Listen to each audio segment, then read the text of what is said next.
Hi, in this video I'm going to be walking you through just a quick introduction to the Fundamental Theorem of Algebra. How it got that name is beyond me. It seems like there's a lot of things that are pretty important in algebra, but apparently this is the fundamental one.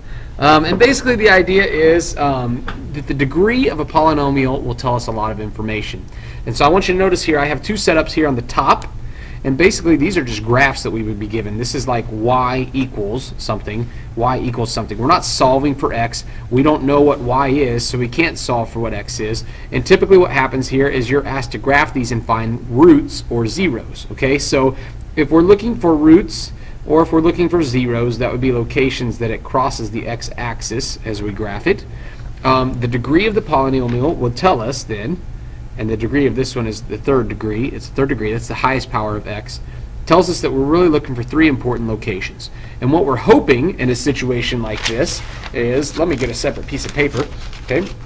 What we're hoping in a situation like this is if I have an x cubed graph, is that if I can go and I can graph it, then it might look like this, where it will cross 1, 2, 3 times on the x-axis. 1, 2, 3 locations. And what would be equally nice here, what would be really nice, is this recording? I apologize if the video is bad here. My computer's acting funky. What would be really nice is if these were nice, neat values. Okay, so I know that I could probably expect to see maybe 3 zeros. Now, that's not always the case, because just like we did with parabolas, you might recall whenever we did our work with parabolas that there were 3 ways that could be graphed. Okay, when I graph parabolas, maybe I have a situation with an x squared equation where it crosses the axis twice, and I might have a situation where it crosses or just comes down and touches, and I might have a situation where I graph a parabola and look, it doesn't cross at all, and then we're left with a big question mark, like what's going on there. Okay, and so what we discovered is that this involved imaginary numbers. We had I involved, right?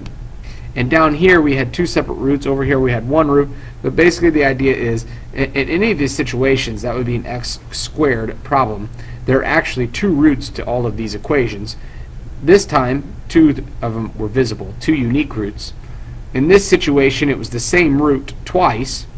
And in this situation, both of the roots had i's involved, and so they just don't show up on the graphs.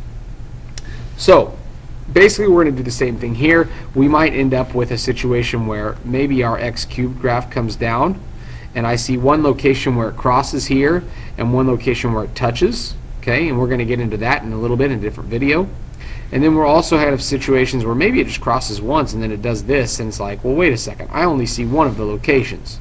And it turns out that maybe what's going on is that we have some i's involved, where only one shows up and then the other 2, if this is third degree, there are 3 roots, maybe 2 of them have i's, and so they just don't appear, just like they didn't with parabolas. Okay, so that's kind of what we're leading towards. Okay, and that's what I want you to understand for now. This is a very basic introduction. Remember, we're going to do lots of homework problems associated with this. So we're expecting to see 3 roots here.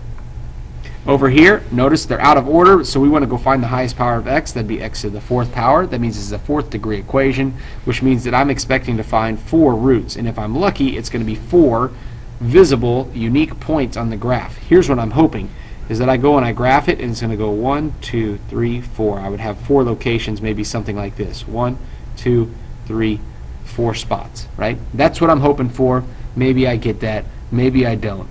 We'll find out how to solve for those 4 roots here in later videos and in later lessons. Okay, that's really not part of 5.9 for us. Now, these had y equals something, right? So a graph. Down here in the bottom, kind of the same situation. What if we get where there's only one letter? So notice, no y, right? This is a solve for x problem. And when we get to our solve for x problems later on, the degree of the polynomial tells us how many solutions we're looking for. So this is a 4th degree equation, so I'm looking for 4 solutions.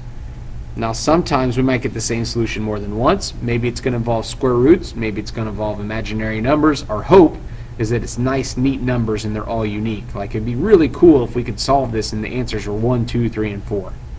Over here we have 5x cubed. That means that we have 3 solutions. And so to put this all together, the degree of the polynomial tells us either how many roots, zeros, and solutions, depending on what the format of the problem. I should put how many zeros, roots, and solutions we are looking for.